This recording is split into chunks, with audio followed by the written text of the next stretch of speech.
Today I'm out here on a beautiful Natchez Trace just outside of Hohenwald, Tennessee at the Meriwether Lewis Park. I'm going to do some hiking, see some sights, historical sites, and do a little solo camping. So let's see what we can get into today. Alright, so I got my tent set up. In order to claim a campsite here at this free campground, you got to put up a piece of camping gear, and that just claims your site. And my car there probably is a good indication this site's been taken. Now that was campsite 7, I believe. There's 32 campsites here, and when I pulled in right about 4 o'clock, about 3/4 of them were full. So this is a very popular campsite for travelers. There's everything from tents to mid-size RVs, motorcycle campers out that way. There's even some self-sustained camper vans. There's big RVs you can see out there in the distance. There's even buses that are converted into vans. There's all kinds of camping out here. So what I'm going to do is there is a loop trail that goes around the park. Now it's about 4 miles, give or take. I'm not going to do the full 4 miles. I'm going to do probably half of it. And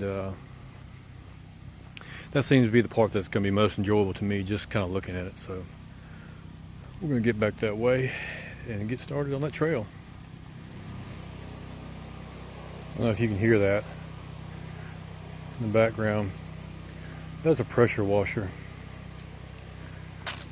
That family was pressure washing their RV out here, cleaning their RV, getting the campsite and road full of dirt and sludge off their dirty camper. People, that's tacky. Don't do that here. Do that at your house or a car wash. Don't do that in a park ground. Come on now. Alright, as you can see, we're right here at the yellow. I'm going to follow this trail, take a right, follow it down the Little Swan Creek, take another right, follow it down the old Natchez Trace Trail, take that right, follow it up, maybe go to the overlook. If I have time, I'm going to continue around this way, back to camp. But if not, I'm going to take the road back into the campground here. And my campsite is just right over that way there, so let's get to it. Now as this trail meanders off from away from the campground, kind of veers down a hill. It comes to a old waymarking sign here. Old Trace to the right, half a mile, and that's where we're going to go. Down this way. So far most of this trail, like I said, is downhill, which means only one thing: at the end of the trail I'm going to climb uphill. No big deal. Now this is a pretty primitive trail. Besides the trail sign here, that's about the only improvements there are to this trail. But not so bad. It's different. And as I come right here to a T in the trail, this is that Little Swan Creek, I believe. It is at an end of a very deep ravine.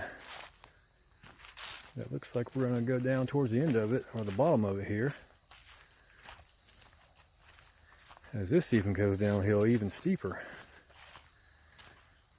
I'm not sure if you can see, but down there is the Little Swan Creek. Now I get this question asked to me a fairly good amount. People ask me, aren't you afraid to be camping by yourself or hiking out in the woods by yourself? Not necessarily. Don't get me wrong. I'm not 100% at ease. I always have my head on a swivel, listening, looking, that sort of thing. Now the only thing that's out here that could probably do me harm, black bears, coyotes, bobcat, that sort of thing. But when I'm going through the woods here, I try to make a lot of noise. Not a lot of noise, but when I'm kind of deep back here, where there's more chances of more wildlife, let's just say I like to make my presence known, so I don't spook anything or walk up on anything, that sort of thing. Now when I'm out camping, I always have a pocket knife. I have a pocket knife on me all day. From the time I get up to the time I go to bed, I got a pocket knife on me. And when I'm out camping, I got an even bigger knife on me, of one form or fashion, on my side. And sometimes I even have what's called a hole puncher on my side too, if you know what I mean. A little attitude adjuster, equalizer, whatever you want to call it. So, but am I afraid? No, not really. Thing is, if it's my time to go, it's my time to go. Am I going to speed that process up? No, I'm not going to speed that process up. I'm not going to do any dumb stuff, but I'm living life, enjoying myself, getting out and seeing things that I wouldn't get to see around the house, that sort of thing. Like right now, I am, probably a half mile into the woods, I guess, maybe deeper than that, away from that campsite. And I'm probably every bit of 7 hours from the house, maybe even further than that, just to see something different. Get out here and just enjoy nature, enjoy life. So, but enough of that. I'm gonna keep on hiking through here. This little low-lying area,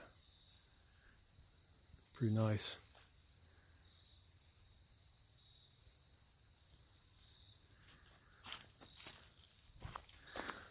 But anyways, I'm not sure if there is a burn ban going on here. I'm gonna have to do a little research. The internet is very, very splotchy here.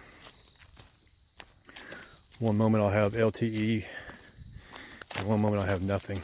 So let's see if I can get on the internet, find out if there's a burn ban or not. It is a nice burn barrel or burn fire pit, whatever you call it, right there by camp. So if there's not, I may round up some firewood and get me a little fire going today or this evening after dinner. But let me climb this hill and I'll get back with you in just a little while. Now I don't know how well this is going to show up. There's a trail right there in front of me. The crest of this hill is to the right of me. And I'm panning straight across.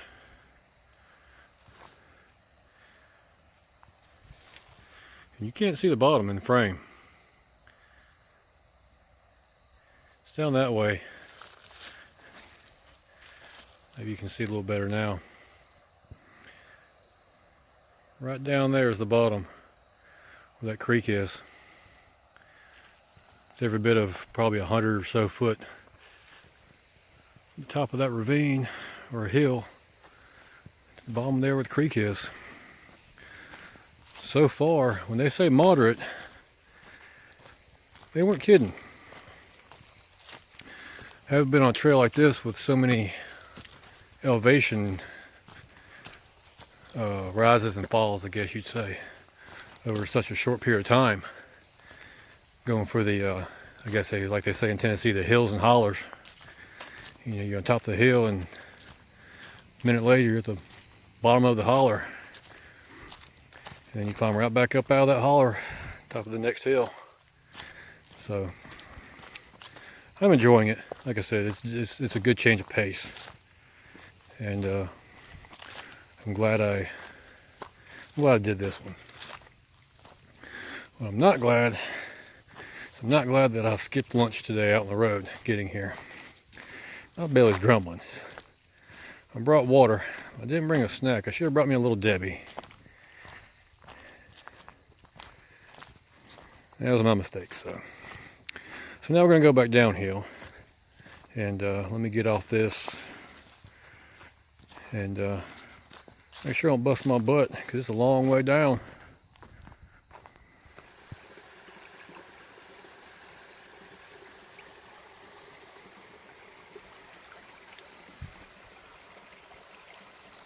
Well, that trail leads me all the way down here to the bottom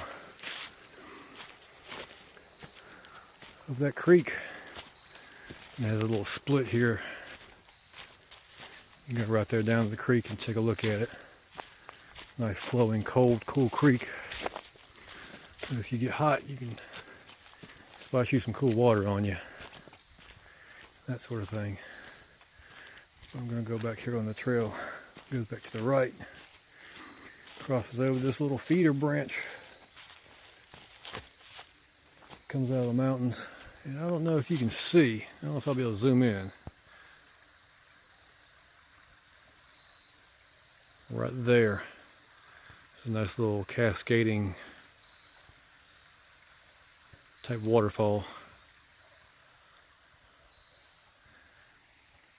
Maybe this trail will take me by that.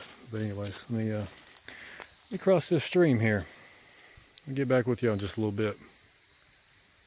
So I just came from that way, and there's two trail marking signs. And then just a little bit further on is another trail marking sign. Now this is the one I'm looking for. This area right here is an X. If you look, there's two trails going that way. And right there, there's a trail that goes that way and that way. So this is kind of a crossroads. Now we're going to go towards the old Trace and Lewis Monument. Doesn't say how far it is, but this is the old Trace. There's another sign there if you're coming from their direction. Now this is supposedly the old Natchez Trace Trail. Now that's something interesting to find on trail. It's bones of something. That's interesting. That'll kind of put your mind at ease, along with probably coyote poop. Let's just go with coyotes. I can deal with coyotes. But I'm going to follow this. Supposing this is the Natchez Trace Trail, the original.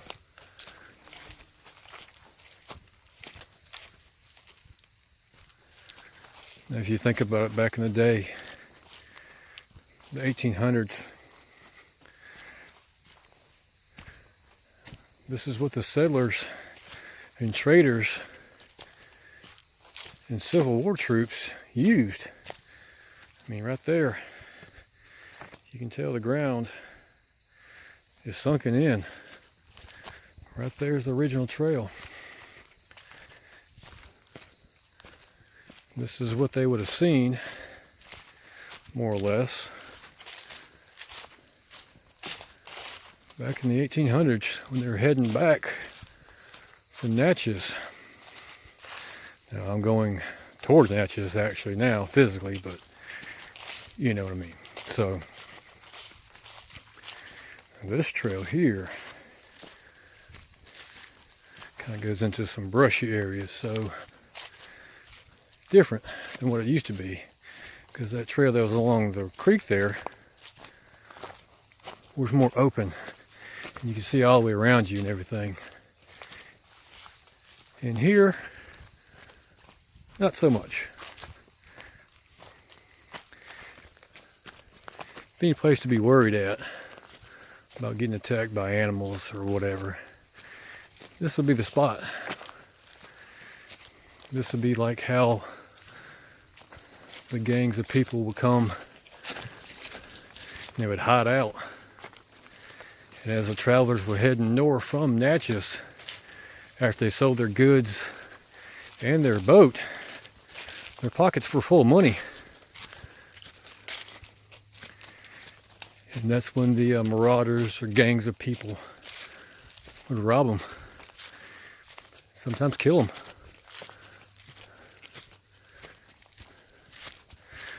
But let's get happy thoughts and can you continue on down. Here's something I just thought of too as I'm climbing this hill. Back in the 1800s, they didn't have state-of-the-art hiking shoes or hiking boots like I got on right now. They had leather moccasins and things like that. So, just makes you wonder how many ankles were broken on these trails, or legs broken, or stuff like that, just from the muddy conditions of walking up and down these hills and hollers. Just kind of makes you wonder. I'm glad I got these shoes on because ain't no way I could do it in moccasins. Ain't no way. Okay, so I came to the crossway here in the middle of the woods.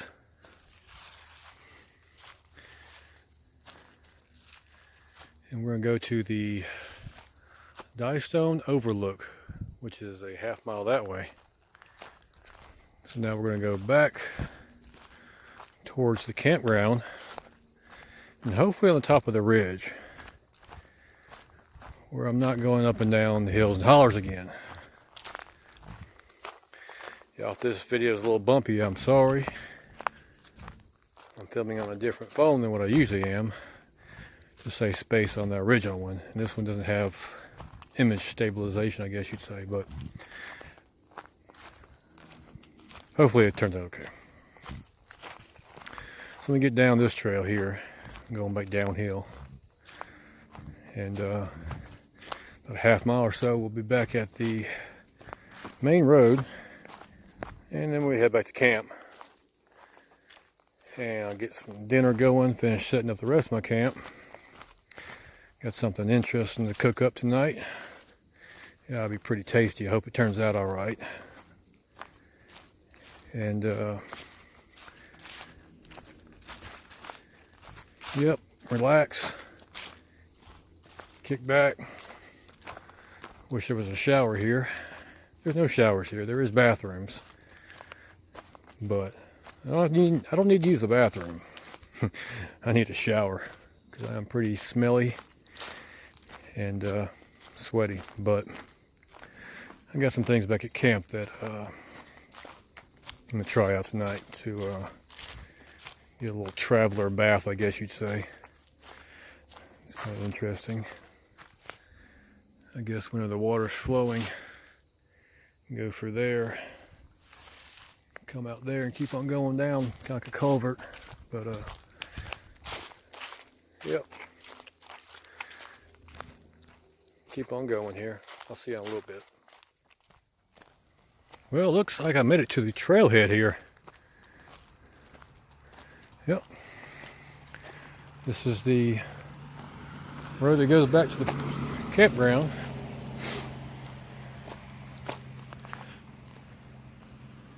Trail. Forgot my hiking poles. Oh well. So that was a pretty nice trail, or set of trails. I'm not going to do the rest of them. I'm pretty tired. I was back there a little bit over an hour. Maybe about an hour and a half. But I'll follow the road here. Back to the campground. Maybe I'll get lucky and somebody give me a ride. I don't know how far back to the campground it is. I'm going to find out though, I guess. I ain't got much choice. Alright, so I made it back to camp. Got my stove and everything set up. Tonight I'm going to have some smoked Atlantic salmon over some butter flavored noodles, fettuccine noodles. I'll try to give this a try. So what I'm doing is I'm just going to heat up this salmon. It's already cooked and smoked, so shouldn't need too much just to heat it up. And the noodles will be done here in just a couple minutes. Man, that salmon smells really, really good right now. Well, here's the finished product. It ain't no Iron Chef, but it's pretty good for a weary traveler.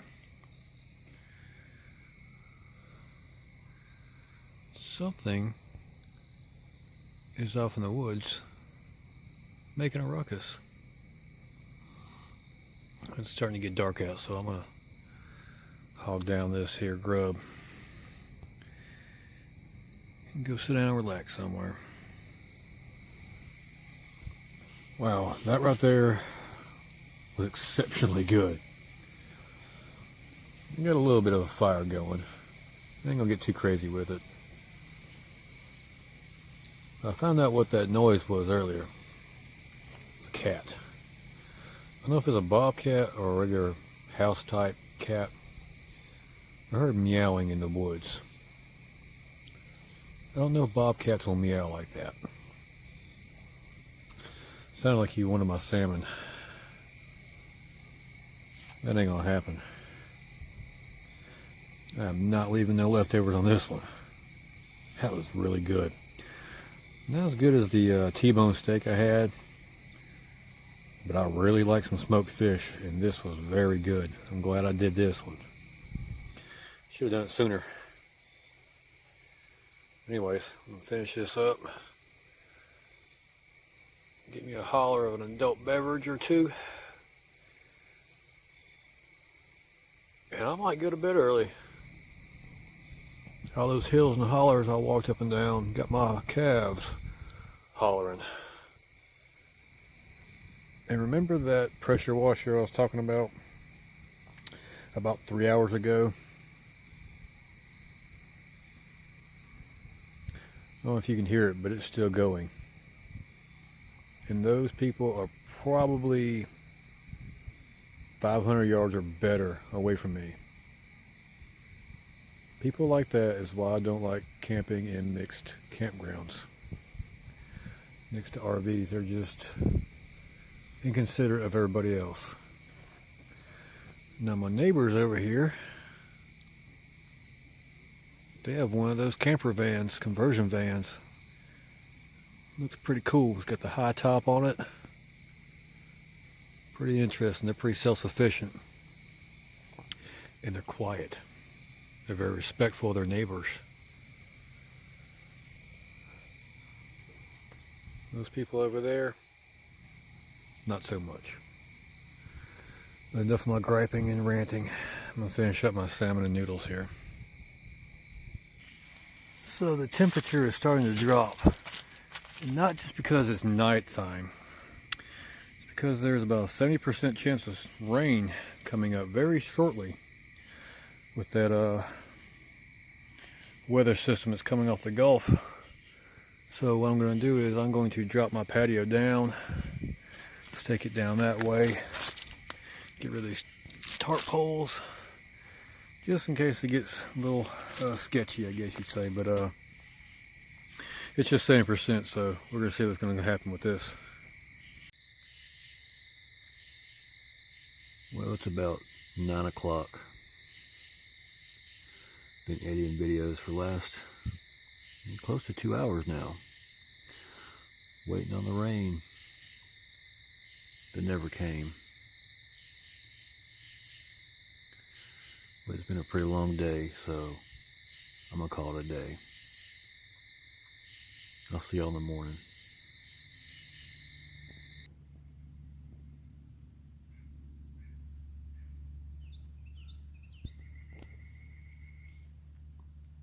Well, good morning. It's about 6:30. I got up with the chickens this morning. Just sitting here on the edge of my cot, waiting for the sun to come up. It's a bit cool this morning. It's about 53, I think it is, so pretty chilly this morning. That rain never came last night. I had my tent campsite all ready to go for rain. It never came, so that's okay. once it gets a little more daylight, I'm gonna get some breakfast going and break camp down and go check out some more of the things here at the park. And the one thing, all these oak trees around here are dropping their acorns like crazy. All night long I heard them hitting the ground.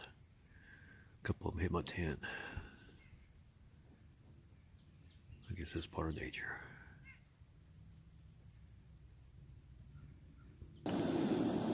Alright, so it's about 7:30. Go ahead and got up. Trying a little something different this time. Got some little English muffins. I'm gonna do some bacon, egg, and cheese. Yeah, bacon, egg, and cheese and English muffins. Of course, I got coffee going. With the old Black Rifle coffee instant packs. Those seem to do pretty good. I think that's probably my favorite so far. I'm gonna use my old GSI insulated mug my buddy got me a couple years ago. I'm gonna keep that coffee good and warm.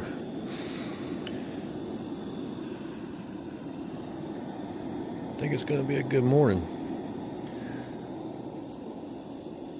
Not gonna be in a rush to get to another campground this afternoon when I get back on the Natchez Trace.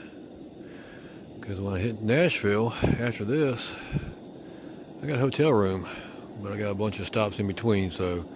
But I got a reservation in a hotel room. There's no campsites in Nashville. That was gonna meet my time frame, so like I said, no rush today, but still got a lot to do.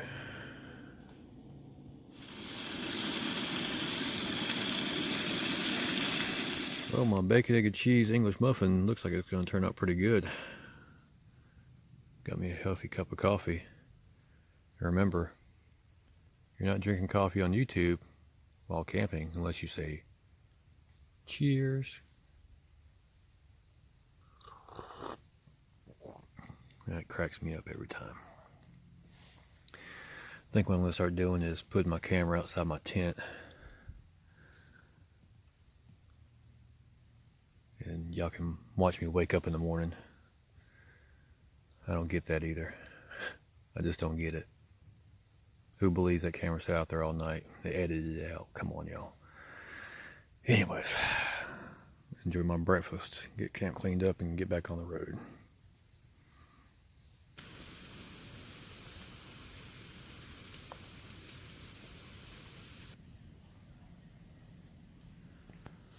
Well, it's about 9 o'clock. Got camp all packed up. Definitely leave no trace. The fire is out. What little fire I did have, but it's out. So I'm gonna hop in the car and we take a look at some other things here at the Meriwether Lewis Park.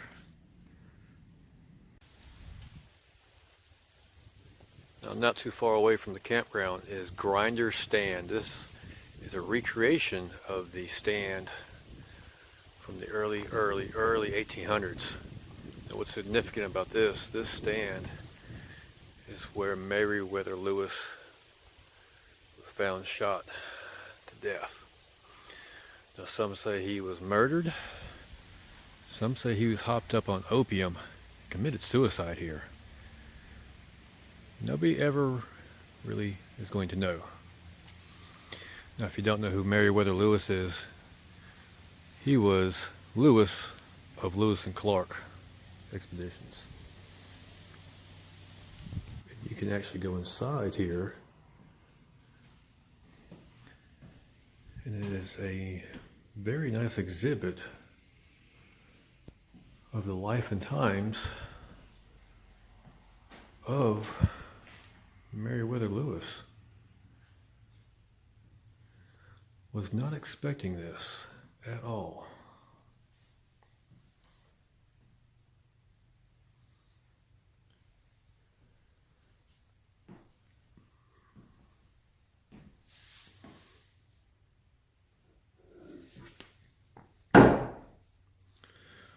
All kinds of displays and articles.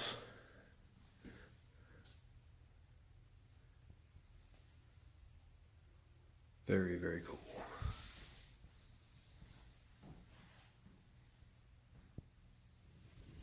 Now, like I said before, that is a recreation of the grinder stand. And just off to the right here is the actual location of where it was at. And the only thing left now looks like the area of the fireplace. I believe they call that the hearth. So somewhere in this area back in 1809, Meriwether Lewis was killed.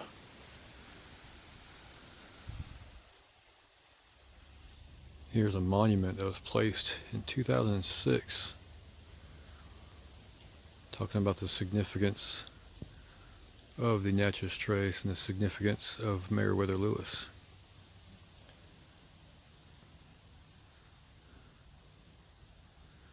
Now this looks like it's a gravesite or headstone, but it's not. I'm going to take a look at that in just a second. And just off to the left is the footsteps filled through history trail, which we're not going to do today.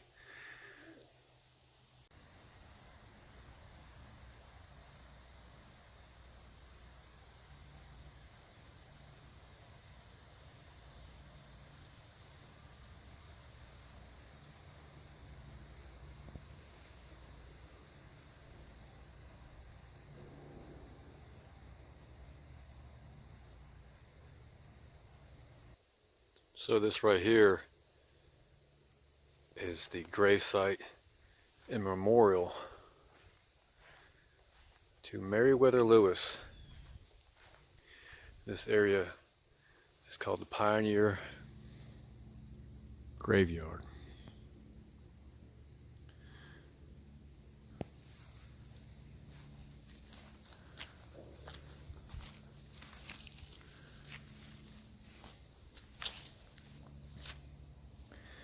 And if you look on the ground,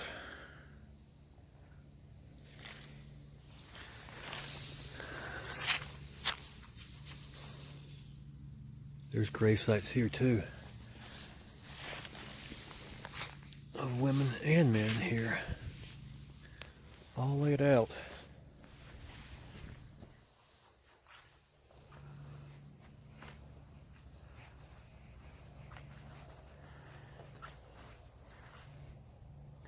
If you're just walking through here and not paying attention, you may have never known that you were on a graveyard, and not just one of Meriwether Lewis. Now, just opposite of the Meriwether Lewis Memorial and Pioneer Graveyard is a section of the old Trace Trail.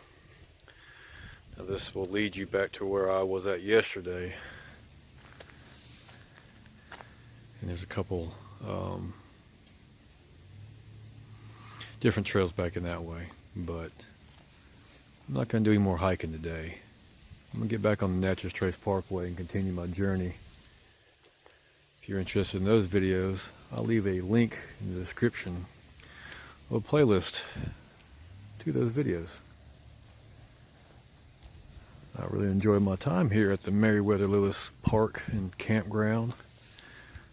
Pretty interesting place, let's just say. It's amazing what you can do and see. You get off the couch and go do it. But anyways, appreciate y'all watching. We'll see you next time.